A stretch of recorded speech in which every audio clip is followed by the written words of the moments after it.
Hello, everyone, and welcome to another Premier Injuries Daily Update. It's Friday. We're speaking ahead of the double game week 36. Lots going on, 12 teams involved in those doubles. But for now, we're just going to focus on the games which are happening this weekend. And unusually, there's no early kickoff on Saturday, so there's no 12:30 game. We have 4 3 p.m. kickoffs, and we have a late fixture with Liverpool entertaining Tottenham at Anfield at a 7:45 kickoff. So Jurgen Klopp will be pleased with that, given the fact that he was involved in the Champions League midweek. Right, kicking things off, it's Brentford at home to the Saints. Brentford, Ethan Pinnock and Sergio Canos, both hamstring. They were hoping to be involved this weekend. However, it's going to come a game too soon. Thomas Frank is hopeful that they could return for Everton next weekend. Godas has come out of protective cast. That's an ankle ligament problem. Still gives him hope of featuring in either game week 37 or game week 38. But it looks like Frank Onyeka and also Matthias Zanka-Jorgensen are out of the game, out of the season completely. For the visitors, Southampton, there's only long-term absentee Tino Livramento sidelined. He's scheduled for ACL reconstructive surgery next week. Alex McCarthy returned for the development side last Sunday. That puts him in contention for a return to the squad. However, I fully expect Fraser Forster to remain and keep his place in goal. For Burnley, Maxwell Cornet is in with a chance. He has returned to the training pitches, and also Jay Rodriguez. There was a hamstring problem that forced him off during the warm-up last weekend. Now, interim boss Mike Jackson said both players do actually have a chance of being involved in the squad. However, like I say, they haven't done a great deal of training this week. And that's similarly along the lines of Eric Peters as well. He's been out for a significant period, over 2 months now. He is in contention, but I would suggest that anything at best that's going to be named on the bench, with obviously Charlie Taylor starting there at left back. For Villa, a couple of question marks. One of the main talking points is the doubt of Jacob Ramsey. He's picked up a problem in an unspecified problem in training on Thursday. Now, Steven Gerrard says that he's a major doubt for the game, and that could open the door maybe for Douglas Luiz to return to that starting 11. Elsewhere within that Villa squad, Morgan Sansom, he's also back in contention, but again, after missing several games, it could mean that any involvement comes from the bench. Leon Bailey forced off last weekend. He had imaging. Good news with regards to it's not season ending. It certainly doesn't look too serious, but the game against Burnley comes too soon. So maybe game week 37 or possibly game week 38 for him. The only other absentee is Courtney House. That abdominal issue has stretched way beyond that initial timeline when that occurred in and around that March period. For Chelsea, we were hoping to see N'Golo Kante back for the Blues this weekend. That isn't going to happen. Thomas Tuchel concerns the Frenchman is out, and also Jorginho forced off last weekend. He would be available for the game. Those two players are added to the treatment room along with long-term absentees Callum Hudson-Odoi and also Ben Chilwell ACL, who won't be back until next year. Now, they're playing Wolves. Now, we heard from Nelson Semedo via his Instagram social media post on Thursday, confirming that a hamstring problem would force him out for the remainder of the campaign, and that comes on the back of an ankle injury to Max Kilman, who's also out for the rest of the season. Bruno Lage won't be in the dugout for Wolves. He has tested positive for COVID-19, and therefore he's out of contention for managing the team. Daniel Podence, he has been involved in aspects of training, not everything, but that certainly puts him in contention, and he could be included in the matchday squad. Crystal Palace, it's pretty much as you were. Nathan Ferguson is the only player that's currently injured. Patrick Vieira is hoping to have him back on the training pitches before the end of the season, and that's not a return to the matchday squad. This will purely be to focus on getting them ready for pre-season.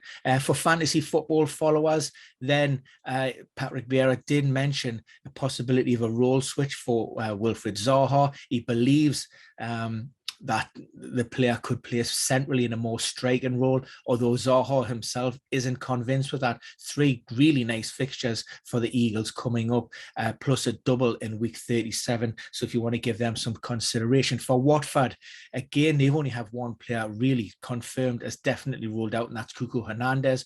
We have seen him back on the training pitches this week, but he is working on an individual program. He's coming back from a hamstring problem, so maybe an outside chance for game week 37. However, you'd like to see him training with the squad first, coming through those sessions without any kind of reaction, to give us a better indication on whether he's going to be ready or not. For Brighton, the Seagulls, we heard from Graham Potter on Thursday, and Graham Potter confirmed that Enoch Mwepu suffered a groin strain last time out. Isn't serious, but again, it casts major doubt on whether he's going to play again this season.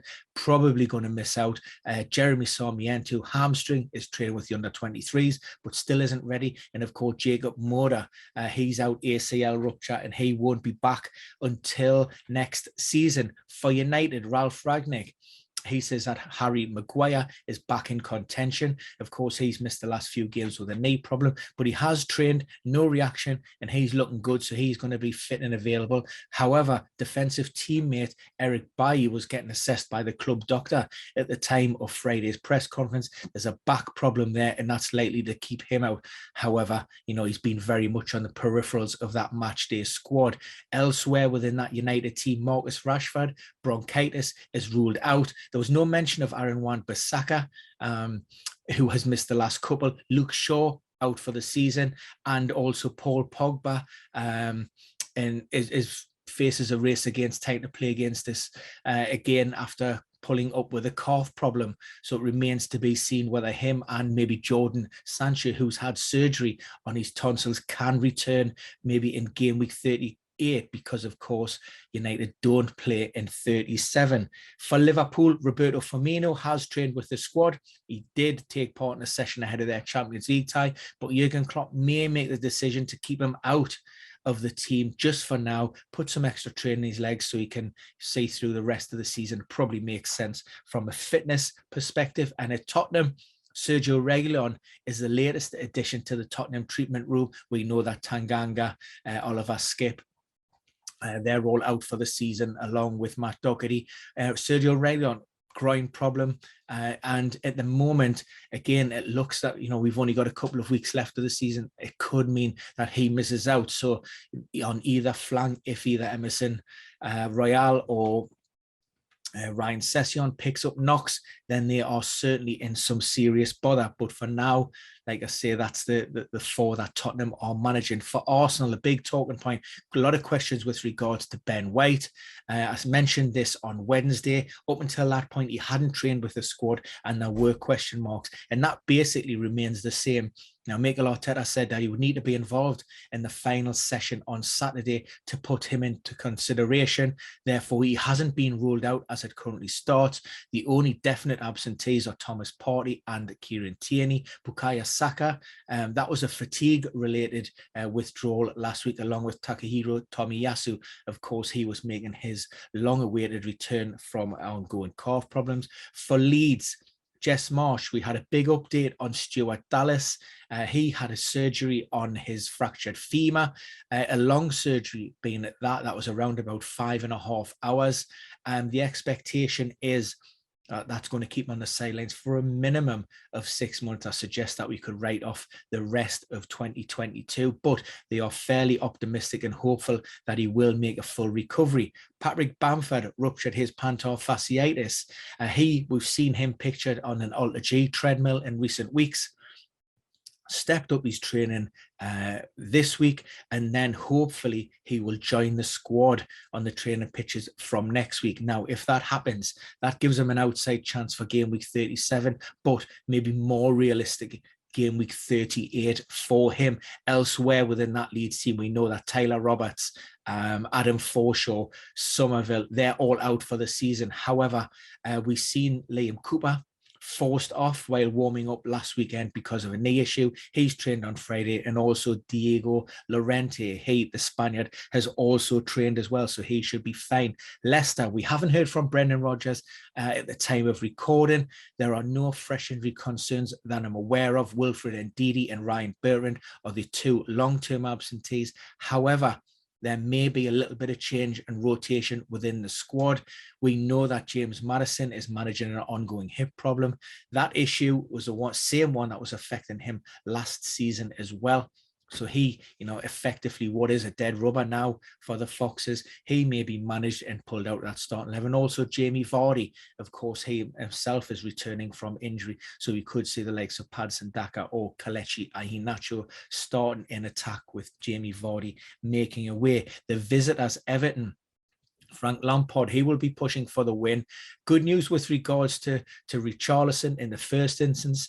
If you missed it, his withdrawal last weekend was fatigue related. It was cramp, but the Brazilian is also carrying a little bit of an ankle knock or a sprain that he picked up in the Merseyside derby.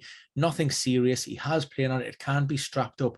There are also a lot of questions I've been getting about the possibility of a suspension for the player after throwing a flare back into the crowd against Chelsea. Now, the official line from the Football Association, the FA, have said that they have paused any internal investigation with regards to that incident until the police have carried out their own inquiries. And therefore, as it currently stands, he is available, fit and available for the Toffees to take part. But once that police investigation has ceased, the FA will get involved, and there is talk that there's possibility that it constitutes violent conduct, and there may be a minimum of a one-match ban, possibly up to 3. Ben Godfrey hoping to join the team in training from next week, but everybody else pretty much remains the same. Donny van de Beek's out, although Andre Gomez will be added to the matchday squad.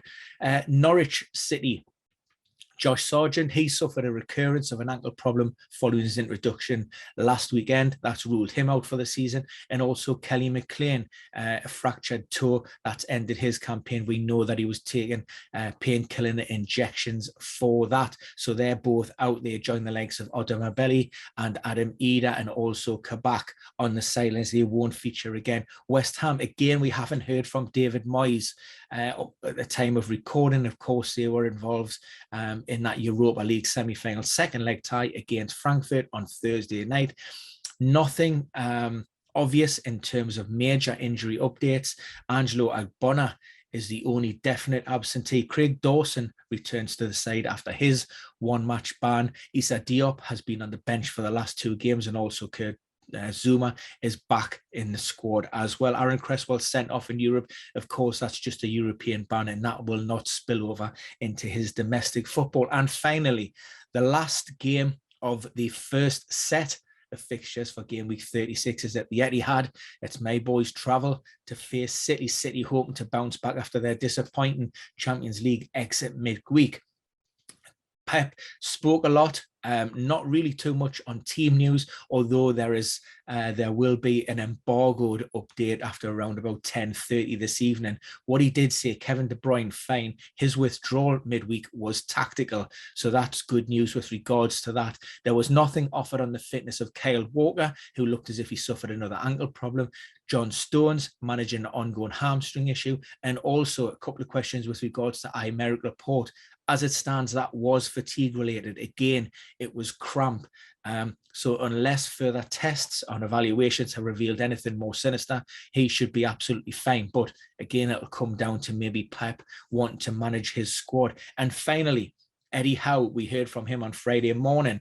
Good news with regards to Callum Wilson. He's trained really well all week with the squad. That puts him in contention. However, Kieran Tierney, there are still Kieran Trippier even. He has only taken part in aspects of work with the first team, and therefore his availability, there's a question mark with regards to that. Now, that could be a late decision again following a session on Saturday. At best, we're talking a place on the bench. Fabian Schär, he was sent for x-rays after the game with Liverpool. There were concerns that he may have broken a bone in his foot. Fortunately, they came back all clear, but as it currently stands, he hadn't trained. So maybe if he gets a session in on Friday afternoon, afternoon or the Saturday, that puts him in Eddie Howe's thinking. Otherwise, it's let you see Jamal Lascelles back for the Geordies. Now, that's it. I'm not sure that was a Ben 10, more like a Ben 20. So if there are any major breaking injury update news to come, we will send another video live. Otherwise, you can check out premierinjuries.com for all the latest news, or put your comments in the box below. We'll do your best to answer those, and also at Twitter at bendinnery.com. So, yeah. So that's it for now. Thanks for following, and we speak to you all very soon.